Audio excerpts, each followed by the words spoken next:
Hi, everybody, and welcome to Friday's Focus on Finances. This is our first Friday's Focus on Finances for 2021, and my name is Jamie Fleming, and today we're going to actually talk about financial New Year's resolutions you can actually keep and how to ring in the new year with better financial health.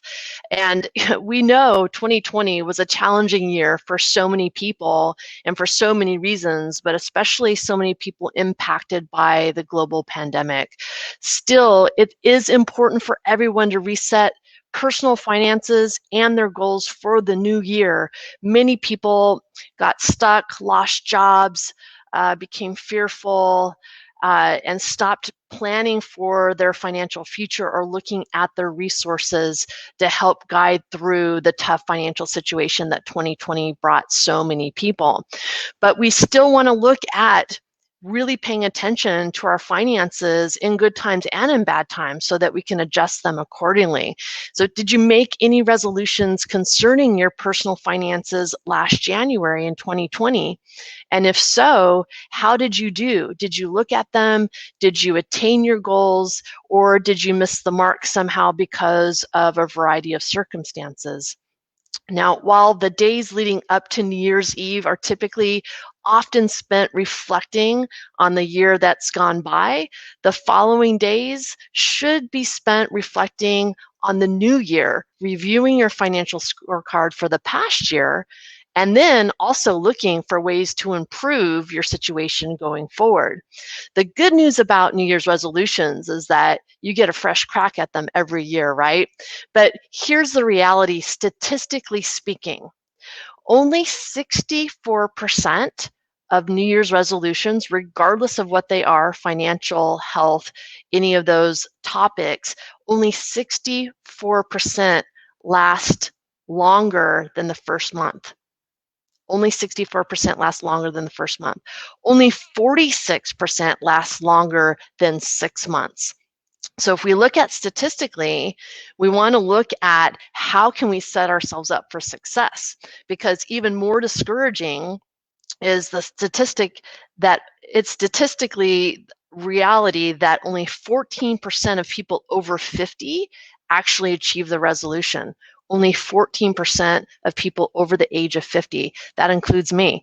So that's a very small number, a very small percentage. We want to make sure we give you tools and things to increase that number, or at least put you in the 14%. And actually, what's also interesting is that only 39% of people in their 20s actually keep their resolutions. So I'm telling you these statistics because we want to put in place certain tools, certain thought processes, certain things that you can set yourself up for more success. And so we want to talk about some financial changes you should resolve to make in the coming year so that all the other goals that are attached or related have a better chance of coming to fruition. So one of the things we talk about very often, especially from a financial planning aspect, but every single person can do this, is calculating your net worth.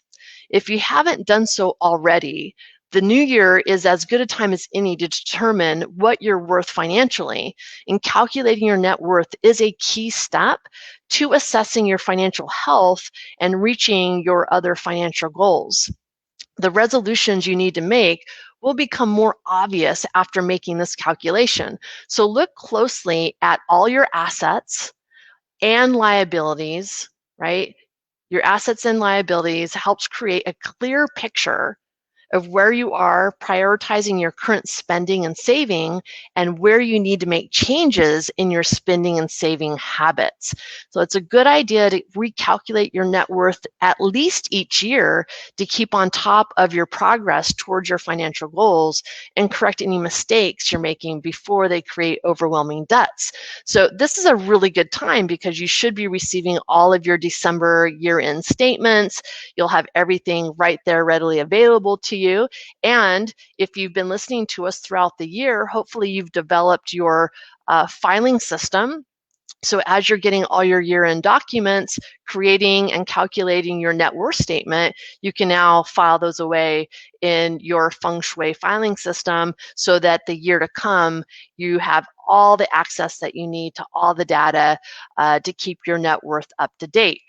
Now, don't get discouraged if your net worth isn't where you think it should be. This is your starting point. And it's kind of like stepping on the scale for if you have the goal of losing weight. It's stepping on the scale in reverse, right? We want our net worth to increase as we go along. So hi there, I have some people coming on. Make sure you give us permission or you give StreamYard permission so we can see who you are. Otherwise, it just comes up as a Facebook user. I'd love to see who's tuning in today and give you a shout out for showing up. So the net worth is really just a marker and a way for you to keep tabs on your progress. So again, you want to do it at least once a year. And again, January is the perfect time to do it because you are getting all your statements. And make sure, just bite the bullet, make sure you're including all of your liabilities. So this would include your mortgages, your auto loans, your credit card debts, your personal loans, and your student loans. Make sure you're including all of those liabilities in the calculation just so that you have a clear picture. Once you have your net worth calculation set, now every time you review, it's really easy when you recalculate, you just want to see progress, right? You just want to see progress. And when you see that psychologically, it's easier and easier to keep on those tasks of paying down debts and increasing your savings, which we're going to talk a little bit more about. So calculate your net worth calculation. Have that readily available for a marker for you as a starting point, and then just slowly increase that number to the positive. And you can do that in a few ways: by spending and by paying off your credit card debts, or slowly paying those loans off, or increasing your savings and investing. Ideally, you want to be doing both so that you have that psychological feeling of, oh yes, I'm paying down my debt, but also when you see your savings and investing increase, that gives you a psychological boost as well. And as you pay off your debts, you'll have more income, disposable income, to put towards your net worth. So we're going to break some of these down for you also. Some of the other resolutions you should take a look at is resetting your retirement savings. So a lot of times people will sign up an open enrollment at their employer and they'll put a percentage away, and then you won't review it for 2, 3, 5 years. And you want to make sure that you're incrementally increasing these numbers. So if you have the opportunity to save for your retirement through a 401k, a 403b, or a 457 sponsored by your employer, consider that most people find it easier to max out their retirement contributions by budgeting to contribute a set amount each month automatically from your paycheck. I like to use a percentage at the very least, because if you don't look at it ever again, which as you can hear, I'm telling you, you should look at it every year. If you do a percentage, then as you get pay increases at work, then your contribution dollar amount will automatically increase because it's based on a percentage. But the reality is this, I want to make sure you hear this, is that if you can look at this quarterly, even better, but at least every year, look at increasing your contribution percentage by 1 or 2 percentages each year. If you can do 1% quarterly, then by the time you get 2.5 years down the way, you're putting 10% away. And as you know, the goal for a healthy retirement should be closer to 20% or more. So you want to look at incrementally increasing those, and that means you got to look at it on a regular basis, at least once a year. So your employer plans, if you have access to a 401k, a 403b, or a 457 plan at work, consider instructing your employer to withhold enough through your salary deferrals to ensure that you reach the maximum limit each year. So you can put in $19,500 every single year into your employer plan. So you want to look at that as your goal. I also want to make sure that you realize that even if you're maxing out your 401k, a lot of people have the false sense that if they're maxing out the 401k, that they will just inherently be saving enough for retirement. You still need to make that nest egg calculation based on what you want to retire on comfortably, and make sure what you're putting in your 401k, if that's not enough, then you have to have additional investments in other areas. But look for the opportunities to get to that maximum amount on your 401k at that 19,500 mark. Now, another great benefit is that if you are over 50 by December 31st of last year, then you're already bumped up into what's called the catch-up phase or catch-up contributions. And for 401ks, 403bs, and 457 plans, that actually allows you to put away another 6,500 a year once you hit age 50. So if you're paid on some other frequency too, when you look at monthly contributions and such, if you're doing a flat dollar amount, then you want to make sure that whatever the frequency you're being paid on, that you divide by the number of paychecks. So you're insured to max out your contribution. But again, if you're able to do a percentage, that gives you the ability to increase your contributions just by the nature of having raises and such throughout the years. Now, if you're self-employed, depending on your income, you can contribute to a variety of plans. And this is something I do quite a lot with my business owner clients. And we do a lot of year-end tax planning to make sure that not only are they contributing, but they understand the different areas or the different products and savings vehicles that our self-employed clients have available to them. You have more than you realize. The most common one I see is the SEP IRA, but there's also a profit sharing plan available to you as even just a solo entrepreneur. And there's an independent or solo 401k plan that you can establish for your own business that might allow you to contribute more than the SEP IRA. So you want to look at all those types of plans.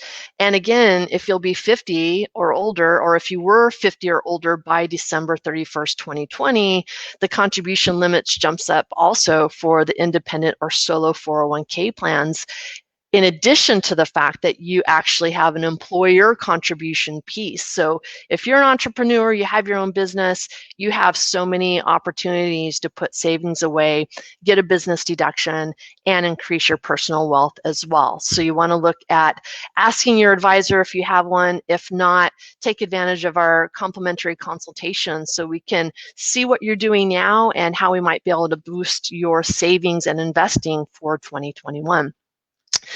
You want to look at IRAs as well, because even if you're covered under a retirement plan at work, you and your spouse, if you're married, can each contribute to a traditional IRA or Roth IRA as long as your combined taxable wages and net self-employment income is not less than the total amount contributed.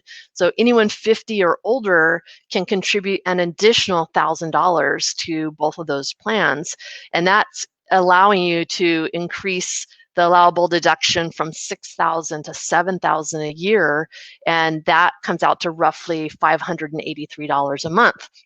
So you want to look at, in addition to the 401k plans, as long as your maximum, your modified adjustable gross income falls into certain parameters, you can actually contribute to both the 401k and the IRA or Roth IRA. And this is a good time to start looking at that retirement nest egg that you actually need to be saving for, so you can see if you need to add some of these other investment vehicles to your portfolio. So with the traditional IRA, just keep in mind that for the year 2020 tax year, if your modified adjusted gross income was $124,000 to $139,000 for single taxpayers, or $196,000 to $206,000 for married couples, this puts you in what's called the phase-out range for being able to contribute to a Roth IRA. So you want to make sure when you're looking to make those contributions, either make sure you're consulting with your tax person to see if you qualify to contribute to both, or hopefully if you're working with a tax or a financial advisor and they're doing financial planning for you, then they're calling that out to you as something that you can or can't do based on your modified adjusted gross income. So there's a lot of moving parts, but it's actually, if you're breaking it down and doing some tax planning throughout the year, then you're able to take advantage of some of these things. And I also say that January is a great time to start looking at this, even if you can't because of cash flow. If you can't do it for 2020, then it puts you in a place to look at, okay, this sounds like, and calculation-wise, something that I need to do. And instead of waiting and trying to put everything in lump sum before you do your taxes, it's a good time to start structuring your spending plan that you've heard me talk about all through 2020 to include contributions to your IRA or your Roth IRA in addition to what you're already putting away in your employer plan. But just keep in mind, you should only save amounts that you can realistically afford, because contributing more than you can afford may result in having to incur debts to cover every day's expenses. So that's that catch-22. People get very excited. It's like, yes, I want to max out my 401k and I also can put money in my IRA. But if your spending plan is not solidified and you end up having to go into credit card debt to cover what you've contributed to your retirement plans, then you might be setting yourself up for failure in different ways. So to determine how much you can save each period, you want to incorporate the savings and investing in your spending plan to make sure that your number at the end of the month is in the green and not the red. And this should include all your deferred expenses. So remember, if you pay your car insurance once every 6 months, you should be taking that amount and dividing it by 6 and including that in your spending plan. Something that I do that works well for me and it works well for my clients is that we will have set up their regular checking for their everyday monthly expenses, but then they'll have a separate savings account, but we title it deferred spending. So all of your non-monthly expenses that are going to come up every month, you can put the fractional monthly amount in that deferred spending, knowing that you're actually going to be using that amount at some point in the future, but that it's there for you. So we do this for a lot of things. We'll accumulate vacation spending in a separate vacation fund so that you're not using the same dollar for different goals by putting it all in the same account. So it's one way to make sure that if you're increasing your savings and investing, that you're not setting yourself up for failure when a large expense, a non-regular monthly expense comes up, and then you either have to pull out and be penalized and pay taxes and all that good stuff. So you want to make sure your spending plan is solid. So in addition to your net worth calculation, make sure you're creating that spending plan for yourself. And also, a lot of people that have come in new over 2020, a lot of them, when they've presented me with their spending plan, they've left out things like vacation because they weren't taking one. But the problem with that is that things will start to open up and go back to normal. You still want to have that as a part of your spending plan because it will be part of your spending plan in the future. And the good news is that if you do that, then you can already be setting that money aside. So when vacation time comes, you already have the funds set up that way and you're not using the monies that should be allocated elsewhere. Another thing that you should be looking at as part of your resolution is not just creating new goals, but updating your other goals. So creating easy access to your funds can be quite tempting. So when we're updating goals, we want to make sure that you have accounts set aside for those goals. Because if you just have a regular savings and checking, if you're like most people, you are more likely to spend money that can be easily attained even though you had it set aside for something else. So to help reach your goal, be sure to transfer amounts earmarked for savings from your checking account to designated separate savings or investment accounts that are not as easily accessible, making it less tempting for you to spend the money that you've managed to save. So again, try to look at ways of not keeping everything in your liquid checking where it's ATM accessible. Set out to set up different accounts for different means. So you can have a separate deferred spending account. This is not savings, although it's going to feel like it because you could be contributing quite a lot to that. But then when that expense comes up, that savings or deferred spending account is going to go up and down. But you should make sure it's incorporated in the spending plan. And then your other goals that you're saving towards, that could be saving towards a down payment on a home. Ideally, you want a separate account and call it your home fund or your down payment fund. So that way, when you see the money's accumulating and they get higher and higher, which is good, right? You're saving towards your goal. You're not tempted to use those monies for something else because you're not designating it for a specific purpose. This is one of the best ways to do it, and there are a lot of institutions, especially credit unions, that you can set up these accounts with no monthly charge. So you want to make sure that you're not setting up a ton of accounts where they're charging you monthly amounts each month, and then you're saving hard. It's taking longer for you to save, and it's not as it doesn't feel as good because they're taking a service charge out every month. There are a lot of institutions and credit unions that will allow you to open up accounts with no minimum amounts to go in and no fees coming out. You want to make a plan. The next thing that you want to look at, and every year, if you are still have debts that you have not eliminated, you want to make a plan to pay down the debt. So you want to take a few minutes to set new savings goals for each year, including how much you'd like to add to your retirement nest egg. Maybe you have children's education fund, or again, the down payment on a home. You should also reset how much you plan to pay on your personal loans, debts, and home mortgage accounts.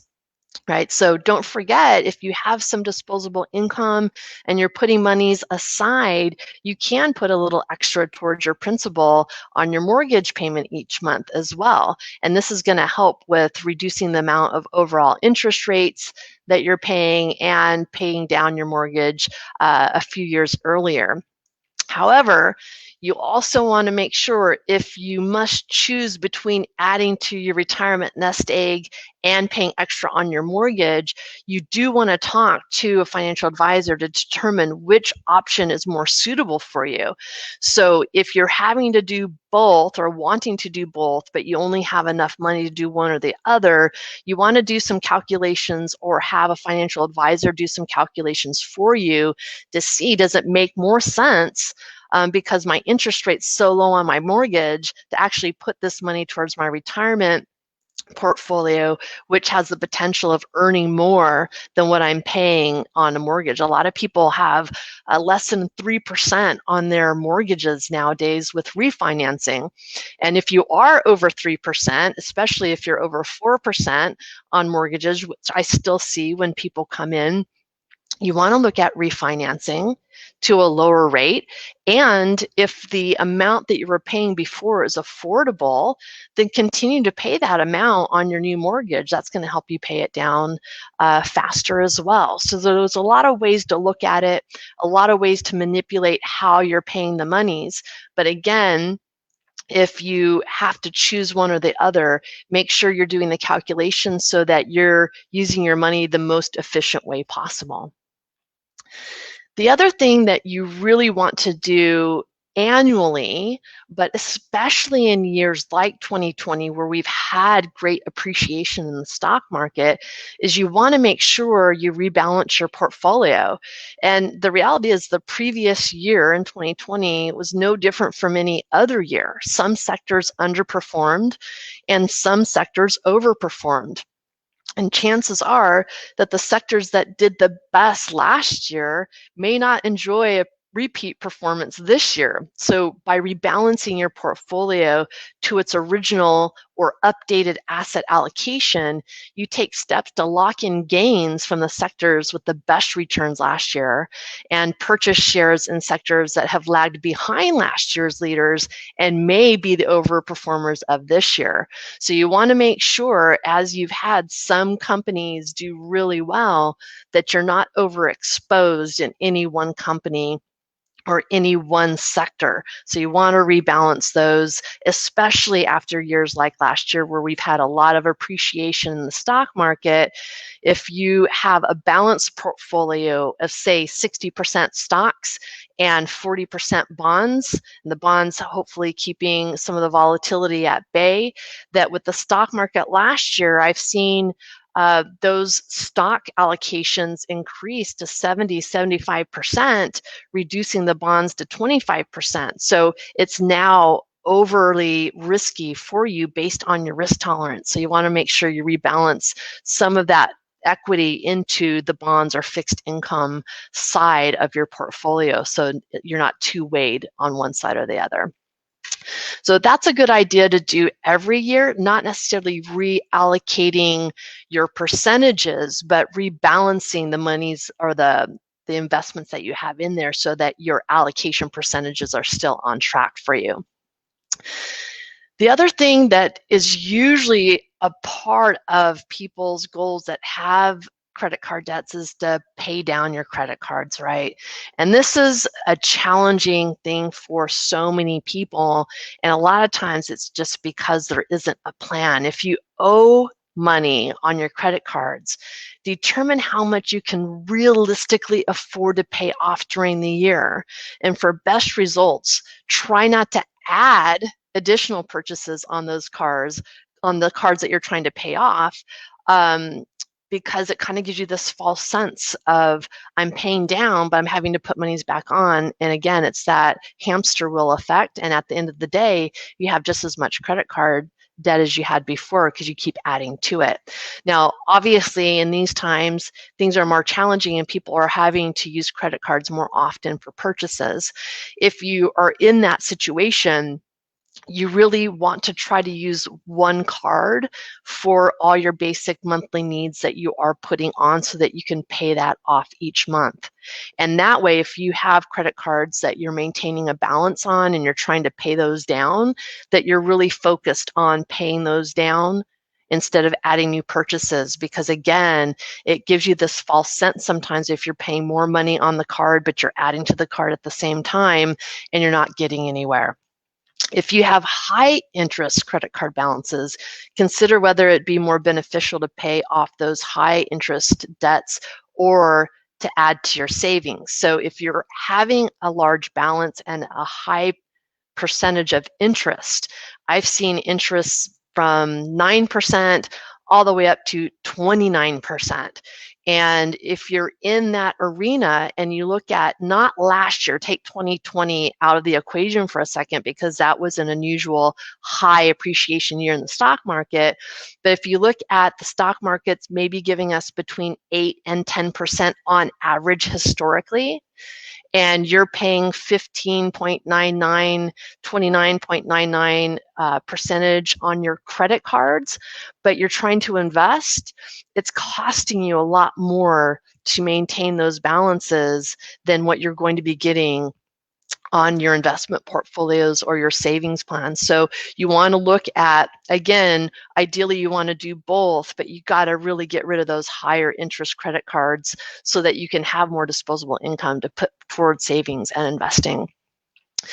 The other thing that I always encourage everybody to do, is to review your credit reports, right? Make sure you check your credit report regularly and take steps to repair any negative aspects. Now that you're entitled to 3 free credit reports each year, there's actually no excuse for not reviewing what's one of your most important financial reports, especially since errors in these reports are not uncommon. So unless you have some kind of a way to monitor, a monitoring agency letting you know. I know every time something changes on my credit reports because I get an alert for it. It doesn't matter if it was you paid off a card, or if you charged something that doesn't look like your normal charges, or if you refinanced. Every time there's any type of change, I get an alert. And sometimes it's feel overwhelming, because again, most of the time when we get alerts, we think of something negative, but they even will alert you when you've paid off your balance. And that way you know that you're making progress, but also it alerts you if there's a charge being made and you didn't make it, and you can get on it right away, so that's more easily repairable. So it's actually really easy to keep tabs on your credit reports now, because there are a lot of free agencies as well. But with the 3 credit reporting agencies, you get 1 free report from each of them a year. So it's nice to be able to stagger those, and every trimester pull 1 from each agency, and you can have 3 reports throughout the year to make sure and monitor everything is going well, and there isn't anything being put on there that's negative, that either you need to repair yourself because of something that you did, or because of an identity theft of sorts. And the reality is, you want to be on top of this, because a poor credit report really does adversely affect the amount you're able to save, because paying higher interest rates on loans reduces your disposable income. So it's a really good way for you to stay motivated to have that credit score as high as possible, because now when you get a loan, whether an auto loan or a mortgage loan or even a credit card offer, your rates are going to be much better. They're going to be much lower, and that's going to increase your disposable income, which in turn, of course, increases your savings and investing. The other area that people forget about is reviewing your life insurance and disability insurance needs, because as you move through your career, your life and disability insurance needs continue to change. So give some thought as to how much protection you need, and compare it to the coverage that you currently have through your employer's benefit package, as well as any individual policies that you have. Or if you're an entrepreneur or business owner, look at what coverages are available to you via an individual or group policy. If you have a handful of employees, you may be eligible for some group rated policies as well. So you want to look at these items. A lot of times, especially with our disability coverages, if we have an individual policy outside of an employer, if you haven't looked at it in 5 to 10 years, but your income has increased over that same period of time, you might not have as much coverage as you think, because a lot of times it's based on what you were making at the time. So they may have a maximum monthly amount for you.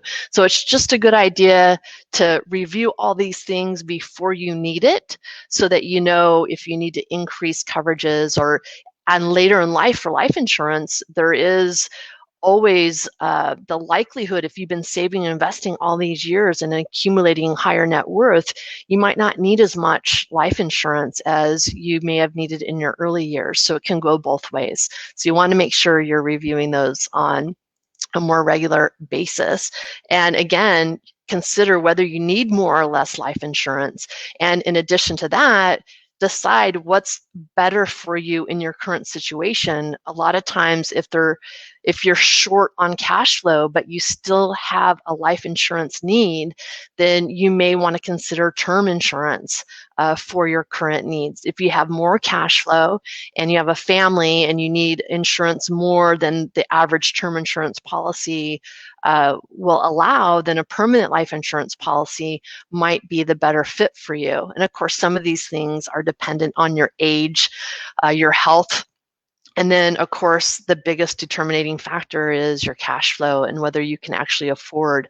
So you want to make sure you look at the different elements, what makes sense for your current situation, and then again, also review your disability insurance coverage to determine whether you have enough coverage based on increased earnings and such.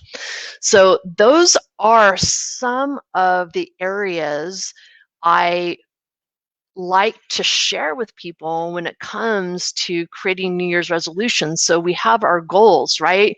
You have goals, but then you also want to set up a financial foundation as part of your resolution so that those goals are more easily achievable. And here's the bottom line, right? You want to be cautious about setting too many or unrealistic financial goals. Otherwise, you may be unable to accomplish any of them. And remember that statistically, only 46% last beyond a month. So if we have too many goals, we get very excited, right? Because the New Year's resolution kind of perpetuates itself. I actually do mine back in October or November of the prior year for the new year, because I want to have 30 to 60 days under my belt. So when I start January 1st, I already have the habit set in place for any of my quote unquote New Year's resolutions. So however you need to do it, make sure that you set yourself up for success. So maybe you have 2 or 3 solid goals, and you can start with those and then add to them. So take this opportunity to restate your financial resolutions simply and clearly for 2021. And the other thing that's beneficial, as some of you know, if you've listened to me, I actually have my vision board over here on the wall. So every time I sit down to do anything, I'm constantly looking at what my goals are for the year and for the coming year. So it's a good idea to maintain either a checklist to keep track of how you're doing throughout the year, or something that you see on a regular basis. And that way, you're very conscious of how you are doing in relationship to those goals, and you can make any necessary modifications. And if you have one, this is a great time to meet with your financial advisor to review the goals and objectives that you've just established. Do this in January, even if that's not when your annual review is. So the whole point is not waiting until the year to see what you didn't accomplish the prior year when you do your annual review. You want to start looking at things on a more regular basis and have your financial advisor put a set of eyes on the goals to see if there's any adjustments that you need to make. And if you don't have a financial advisor, please take advantage of our complimentary consultation to start off the new year with a solid financial foundation. The reality is that if you have an extra person looking and helping you solidify and look at the best ways to actually achieve your goals, January is the best time to do it. So that way you can start getting into a different mindset if you need to. And if you're not using one, then take advantage of what we have to offer. There's no obligation to sit down with us for an hour. We help you get organized. So in any case, you're setting yourself up by putting all of your things together, getting organized, seeing where you are now, and then hopefully we can give you some different tips and tools to have a better chance of achieving the goals that you keep setting for yourself. So think about how you've always done what you've done. If it's not working for you, do something different this year. Make 2021 the year that you take some different steps and see how that works. And I always tell people, try it a different way. And if it doesn't work out, you can always go back to the way that hadn't been working all these years, which you probably won't. So it doesn't hurt to look, and it's uncomfortable sometimes to start something new. But the reality is, if you can learn something new every single month about your finances and do something every single month towards your financial goals, it would be hard for you not to have a good amount of success over the next 12 months. So I hope this was helpful to you all. Again, my name is Jamie Fleming, and I will see you next week on Friday's Focus on Finances. Bye, everyone.